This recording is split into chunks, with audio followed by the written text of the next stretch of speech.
রাধে কৃষ্ণ বন্ধুরা, কেমন আছেন আপনারা? আশা করি সবাই ভালো আছেন। আজকে আবার একটা নতুন ভিডিও নিয়ে হাজির হয়ে গেছি। ভিডিওটি শেষ অবধি দেখার অনুরোধ রইল। আজকের গল্প বঙ্কিমচন্দ্র চট্টোপাধ্যায়ের বিখ্যাত উপন্যাস দেবী চৌধুরানী। আজকে গল্পের চতুর্থ পর্ব। সন্ধ্যার পর সেই ঘরে সাগর ও প্রফুল্ল দুইজনে দ্বার রুদ্ধ করিয়া চুপি চুপি কথাবার্তা কহিতেছিল। এমন সময় কে আসিয়া কপাটে ঘা দিল। সাগর জিজ্ঞাসা করিল, কে গো? আমি গো। সাগর প্রফুল্লের গা টিপিয়া চুপি চুপি বলিল, কথা কস নে, সেই কাল প্যাঁচাটা এসেছে। প্রফুল্ল জিজ্ঞাসা করিল, সতীন? সাগর বলিল, হ্যাঁ, চুপ। যে আসিয়াছিল সে বলিল, কে গা ঘরে? কথা কসনি কেন? যেন সাগর বউয়ের কথা শুনলাম না। সাগর বলিল, তুমি কে গা? যেন নাপিত বউয়ের গলা শুনিলাম না। মরণ আর কি, আমি কি নাপিত বউয়ের মতন? সাগর কহিল, কে তবে তুমি? তোর সতীন, সতীন, সতীন, নাম নয়ন বউ।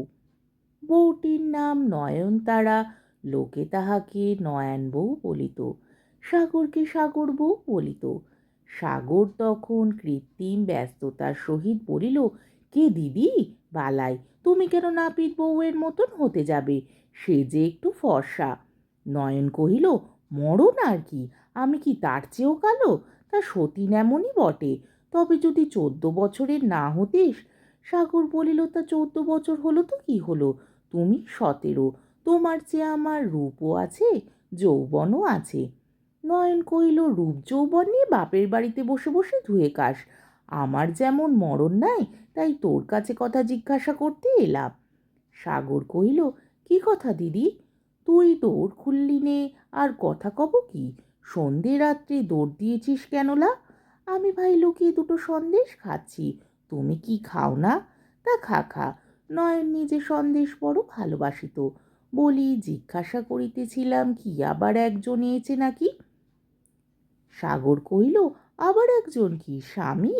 নয়ন বলিল, মরণ আর কি, তাও কি হয়? সাগর বলিল, হলে ভালো হতো, দুইজনই ভাগ করে নিতাম, তোমার ভাগে নতুনটা দিতাম। নয়ন কহিল, ছি ছি, ওসব কথা কি মুখে আনে? সাগর বলিল, মনে। নয়ন বলিল, তুই আমায় যা ইচ্ছে তাই বলবি কেন রে? সাগর কহিল, তা ভাই, কি জিজ্ঞাসা করবি, না বুঝিয়ে বললে কেমন করে উত্তর দিই? বলি, গিন্নির নাকি আর একটি বউ হয়েছে। কে বউ? সেই মুছি বউ। মুছি? কই শুনি নে তো।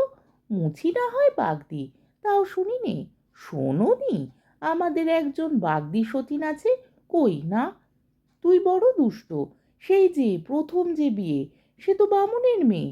হ্যাঁ, বামুনের মেয়ে, তাহলে আর নিয়ে ঘর করে না? কাল যদি তোমায় বিদায় দিয়ে আমায় নিয়ে ঘর করে, তুমি কি বাগদির মেয়ে হবে? তুই আমায় গাল দিবি কেনলা পোড়ার মুখে? তুই আর একজনকে গাল দিচ্ছিস কেনলা পোড়ার মুখে? মর্গে যা, আমি ঠাকুরনকে গিয়ে বলে দিই, তুই বড় মানুষের মেয়ে বলে আমায় যা ইচ্ছে তাই বলিস। এই বলিয়া নয়নতারা ওরফে কাল প্যাঁচা ঝমর ঝমর করিয়া ফিরিয়া যায়। তখন সাগর দেখিল প্রমাদ, ডাকিল, না দিদি, ফেরো ফেরো, ঘাট হয়েছে দিদি, ফেরো, এই দৌড় খুলিতেছি। নয়নতারা রাগিয়াছিল, ফিরিবার বড় মত ছিল না, কিন্তু ঘরের ভিতর দ্বার দিয়া সাগর কত সন্দেশ খাইতেছে ইহা দেখিবার একটু ইচ্ছা ছিল, তাই ফিরিল। ঘরের ভিতর প্রবেশ করিয়া দেখিল সন্দেশ নহে, আর একজন লোক আছে। জিজ্ঞাসা করিল, এ আবার কে? সাগর বলিল, প্রফুল্ল।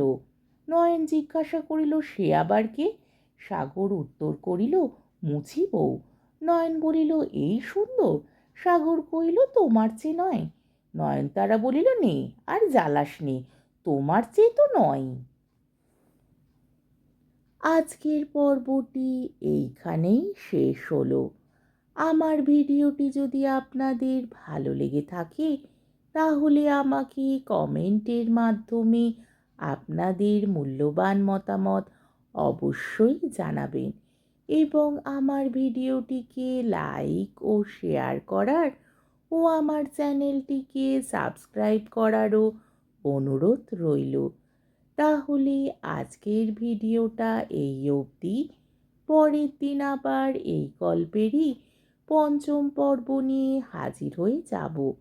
ততক্ষণ পর্যন্ত আপনারা সবাই ভালো থাকবেন, সুস্থ থাকবেন, সাবধানে থাকবেন এবং আমার ভিডিওটি দেখতে থাকবেন। তাহলে আজকে আসি। রাধে কৃষ্ণ।